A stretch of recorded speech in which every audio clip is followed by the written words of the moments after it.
नमस्कार बच्चों, हिंदी कक्षा 9 में आपका स्वागत है।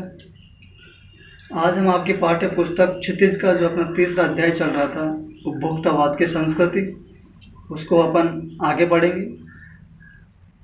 इससे पहले हमने पढ़कर इसमें समझा है कि आजकल पाश्चात्य संस्कृतियों के आने के कारण उपभोक्तावाद को हम नहीं अपना रहे हैं, बल्कि उपभोक्तावाद हम पर हावी हो रहा है और अनावश्यक वस्तुओं को बाज़ार में होने वाली चमक दमक को देखकर खरीद कर लेकर आ रहे हैं और उस पर हम अनावश्यक रूप से पैसे खर्च कर रहे हैं, जो कि वो पैसे हमारे मुसीबत के समय, कठिनाई के समय काम आ सकते थे। उपभोक्तावाद की संस्कृति के कारण, मतलब पढ़ने के कारण और इसको समझने के बाद हमको यही पता लगेगा कि हम अनावश्यक वस्तुओं को ना खरीदें। जो उचित है और जो आवश्यक है उसी वस्तुओं पर हमको पैसे खर्च करने चाहिए, ताकि हम सही और आवश्यक वस्तुओं की पहचान कर सकें। इसी क्रम में अपन आगे देखते हैं। देखिए, संस्कृति की नियंत्रक शक्तियों की क्षीण हो जाने के कारण हम दिग्भ्रमित हो रहे हैं। संस्कृति की नियंत्रक शक्ति मतलब संस्कृतियों को, जो पाश्चात्य संस्कृति है उसको रोकने के लिए हमारे पास हमारी जो खुद की संस्कृति थी उसको हम भूल चुके हैं और उसको भूलते हुए केवल पाश्चात्य संस्कृतियों के दास बनकर रह गए और दास बनने के साथ साथ केवल और केवल हम पाश्चात्य संस्कृतियों का ही अनुकरण कर रहे हैं। उनके द्वारा जो भी पाश्चात्य संस्कृति के द्वारा जो भी चलाए गए कार्य हैं या उनके द्वारा अपनाए गए हमारे द्वारा कोई भी तथ्य, हम उनको बिना समझे अपनाते चले जा रहे हैं। चाहे वो पहनावा हो, चाहे वो खान पान हो, कोई भी हो, पाश्चात्य संस्कृतियों का हर रूप हम अपनाते चले जा रहे हैं। आगे देखिए, हमारा समाज ही अन्य निर्देशित होता जा रहा है।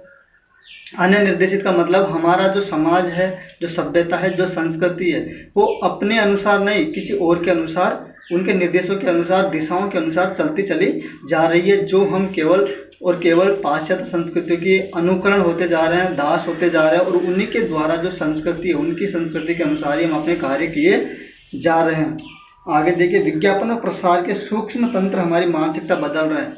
नए नए विज्ञापन आने के कारण हमारी मानसिकता पर इतना प्रभाव पड़ रहा है कि हम जो वस्तुएं हमको खरीदनी चाहिए थी और जो वस्तुएं नहीं खरीदनी चाहिए थी, इनकी पहचान नहीं करने के बाद अनावश्यक वस्तुओं को हम खरीद कर लाते हैं और उपभोक्तावाद को बढ़ावा दे रहे हैं। इससे केवल हमारी सभ्यता और संस्कृति का तो नाश हो ही रहा है, साथ ही हम ऐसा करने के साथ साथ जो पाश्चात्य संस्कृतियों के द्वारा जो हमारे खान पान में और इन रहन सहन में सब में जो बदलाव आ रहे हैं, वो सब बदलाव आकर हमारी संस्कृतियों का क्षीण कर रहे हैं, हमारी मानसिकता को बदल रहे हैं।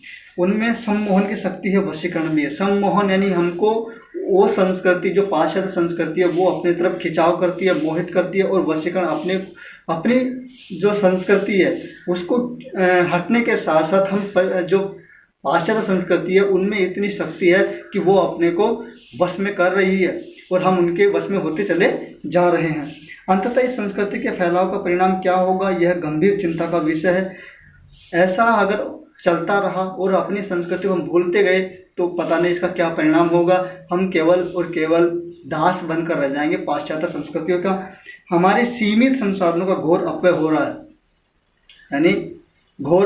है, यानी कहीं भी हमारी संस्कृतियों का सही से उपयोग नहीं हो रहा है। जीवन की गुणवत्ता आलू के चिप से नहीं सुधरती, न बहुविज्ञापित शीतल पेयों से, भले ही वे अंतर्राष्ट्रीय हों। पिज्जा और बर्गर कितने ही आधुनिक हो, वे कूड़ा खाद्य है। यानी पाश्चात्य संस्कृति द्वारा अपनाए गए जो खाद्य तरीके हैं वो चाहे कितने ही सभ्य हो, लेकिन अपने लिए तो कूड़े के पात्र है, कूड़े के खाद्य के समान ही है, जो हमें केवल सभ्य नहीं बनाते और हम केवल विज्ञापनों को देखते हुए और पाश्चात्य संस्कृतियों के अपनाते हुए वो खाद्य अपना रहे हैं। क्योंकि उसको खाने के तरीके और खाने के साथ साथ हम केवल इस वजह से खाते हैं कि हम अपने आप को वर्चस्व में लाना चाहते हैं, समाज में अग्रगण्य करना चाहते हैं और अपना जो स्थान है वो सर्वोपरि करना चाहते हैं।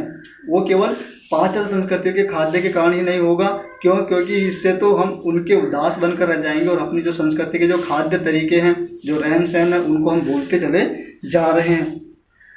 ये केवल कूड़े के पात खाद्य के समान है। समाज में वर्गों की दूरी बढ़ रही है। ऐसे समाज में वर्गों की दूरी बढ़ेगी। जो ऊंची लेवल का आदमी है, जो अपने रहन सहन सब में अपना स्थान ऊंचे दर्जे का है उसका, वो अपने नीचे दर्जे वाले व्यक्तियों को दूरी बनाए रखेगा, उनसे बात नहीं करेगा। ये केवल किस लिए हो रहा है? पाश्चात्य संस्कृतियों के द्वारा चलाए गए विज्ञापनों, उनके द्वारा मतलब फैलाई गई जो संस्कृति सभ्यता, उसके अनुसार हो रहा है। सामाजिक सरोकारों में कमी आ रही है। सामाजिक सरोकारों में जब दूरियां बढ़ती जाएगी तो सामाजिकता में भी बदलाव होगा। दूरियां बढ़ेगी, आपसी जो कार्यक्रम है, जो मिलजुल कर करने के जो कार्यक्रम है, उनमें दूरियां बढ़ेगी। आगे देखिए, जीवन स्तर का यह बढ़ता अंतर आक्रोश और अशांति को जन्म दे रहा है। यह जो अंतर बढ़ रहा है, एक न एक दिन इसमें इतना तनाव होगा कि लोग एक दूसरे को मार काटने के लिए तत्पर रहेंगे। जैसे जैसे दिखावे की यह संस्कृति फैलेगी, सामाजिक अशांति भी बढ़ेगी। दिखावे की संस्कृति बढ़ने के साथ साथ समाज में तनाव बढ़ेगा। तनाव बढ़ने के साथ साथ झगड़े होंगे, और झगड़े होने के साथ कुछ भी समाज में एक ऐसी क्रांति आएगी जो हर किसी को मारने के लिए, काटने के लिए तैयार उतारू रहेगा। हमारी संस्कृति अस्मिता का हाँस तो हो ही रहा है। हमारी जो संस्कृति है, पहचान है, अस्मिता जो पहचान है, उसकी तो कमी हो ही रही है। कमी होने का एक ही कारण है, हमारे द्वारा सभ्यता और संस्कृति को, अपनी जो संस्कृति है उसको तो हम भूलते जा रहे हैं, और केवल पाश्चात्य संस्कृति, जो अमेरिकी संस्कृति है, यूरोपीय संस्कृति है, उनके अपन दास होते चले जा रहे हैं। वही संस्कृति को हम अपनाते चले जा रहे हैं। आगे देखिए, हम लक्ष्य भ्रम से भी पीड़ित है। हम लक्ष्य से भ्रमित हो गए, दूर हो गए। जो हमारा लक्ष्य था, जो हमारी जो एक ही हमारा साध्य था, उस साध्य से हम दूर होते जा रहे हैं। विकास के विराट उद्देश्य से पीछे हट रहे हैं। हम झूठी तुष्टि के तात्कालिक लक्ष्यों का पीछा कर रहे हैं। केवल सांत्वना के लिए हम उसका पीछा करते जा रहे हैं। मर्यादाएं टूट रही है, नैतिक मानदंड ढीले पड़ रहे हैं, व्यक्ति केंद्रिकता बढ़ रही है। जब सामाजिक दूरियां बढ़ेगी तो व्यक्ति भी, उसकी मानसिकता में बदलाव आना ही सुनिश्चित है। स्वार्थ परमार्थ पर हावी हो रहा है। स्वार्थ परमार्थ पर यानी लोग अपने स्वार्थ के खातिर दूसरों को मारेंगे भी, पीटेंगे भी, और केवल अपना उसमें स्वार्थ ढूंढेंगे। दूसरे की सहायता करने के जो उनमें मानसिकता होगी वो नहीं है रहेगी, वो अपने आप दूर होती चली जाएगी पाश्चात्य संस्कृतियों के कारण। स्वार्थ परमार्थ पर हावी हो रहा है। भोग की आकांक्षाएं आसमान को छू रही है। भोग की आकांक्षा, इसका मतलब होता है कि हम अपनी इच्छाओं को प्रबल बनाने के लिए ऐसे घिनौने कार्य भी कर सकते हैं। केवल उस कार्य को करने के बाद हम केवल इतना ही चाहते हैं कि समाज में मेरा वर्चस्व बना रहे, मेरी पहचान सब में आगे रहे। इसको देखते हुए हम ऐसे घिनौने कार्य भी करते चले जाते हैं, जिसकी हमें कोई चिंता नहीं होती है। किस बिंदु पर रुकेगी ये दौड़? कोई एक निश्चित स्थान नहीं दिख रहा है। क्यों? क्योंकि पाश्चात्य संस्कृतियों का हावीपन इतना ज़्यादा हो गया है कि हमारी भारतीय जो संस्कृति सभ्यता है उसमें इतनी घुल मिल गई है कि हम अपनी संस्कृति को इतना भूल चुके हैं। केवल अपन दास बनकर रह गए पाश्चात्य संस्कृतियों का, और हम उसी के अनुकरण कर रहे हैं, उसी संस्कृतियों का, और उसी के साथ हम होने वाली जो भी कार्यक्रम है, जो रहन सहन है, पहनावा है, उसके अनुसार हम करते चले जा रहे हैं। गांधी जी ने कहा था कि हम स्वस्थ सांस्कृतिक प्रभाव के लिए अपने दरवाजे खिड़की खुले रखें, पर अपनी बुनियाद पर कायम रहे। गांधी जी का कहना था कि हम हर दरवाजे को खुला रखेंगे, चाहे वो कोई सी भी संस्कृति हो, चाहे वो यूरोपीय संस्कृति हो, चाहे भारतीय संस्कृति हो, चाहे कोई सी भी संस्कृति हो। अन्य संस्कृति जब अपनी संस्कृति में मिलने के लिए आएगी, उसके लिए अपन को दरवाजा खुला रखना चाहिए, आने दो, लेकिन हम अपनी बुनियाद कायम रहनी चाहिए, अपनी जड़, अपनी नींव कायम रहेगी। तो कोई भी संस्कृति अपनी भारतीय संस्कृति को हिला नहीं सकेगी, उसको नष्ट नहीं कर सकेगी। केवल हम अपनी संस्कृतियों को ही की तरह जिएंगे, अपने खान पान, अपने रहन सहन के तरह ही जिएंगे। अपना यह बुनियाद रहनी चाहिए, अपनी नींव मजबूत रहनी चाहिए, तो हमारी संस्कृति का कोई दूसरी संस्कृति कुछ नहीं बिगाड़ सकेगी। उपभोक्ता संस्कृति हमारी सामाजिक नींव को हिला रही है। उपभोक्ता वही है, केवल हम दूसरी संस्कृतियों के रहन सहन खान पान को अपना रहे हैं, और वो संस्कृति अपनी जो भारतीय संस्कृति है वहाँ उसके स्तर को हिलाकर उसमें इतनी घुल मिल गई है, उसकी नींव तक को हिला दी है, जड़ तक को हिला रही है। यह एक बड़ा खतरा है। खतरा तो है ही, क्योंकि आज हम हैं, कल आने वाली पीढ़ी भी इस खतरे की निशाना बनती रहेगी। और दास तो अभी भी अपन बनते चले जा रहे हैं, और इस दास बनने के साथ साथ केवल हम इसके आदी बनते जाएंगे। और हमको केवल अपनी भारतीय संस्कृति की पहचान तक भी नहीं मिलेगी। भविष्य के लिए एक बड़ी चुनौती है। इस चुनौती को अपन को स्वीकार भी करना है और स्वीकार करने के साथ साथ इससे लड़ने की क्षमता अपने में विकसित होनी चाहिए। हम आने वाली कोई भी जो यूरोपीय संस्कृति है उसको नहीं अपनाएंगे। यह अपन को इतना मजबूत फैसला करना चाहिए, अपने का अपना एक ही लक्ष्य रहना चाहिए, केवल और केवल अपनी भारतीय संस्कृति की अस्मिता को बचाना, उसकी पहचान को बचाना।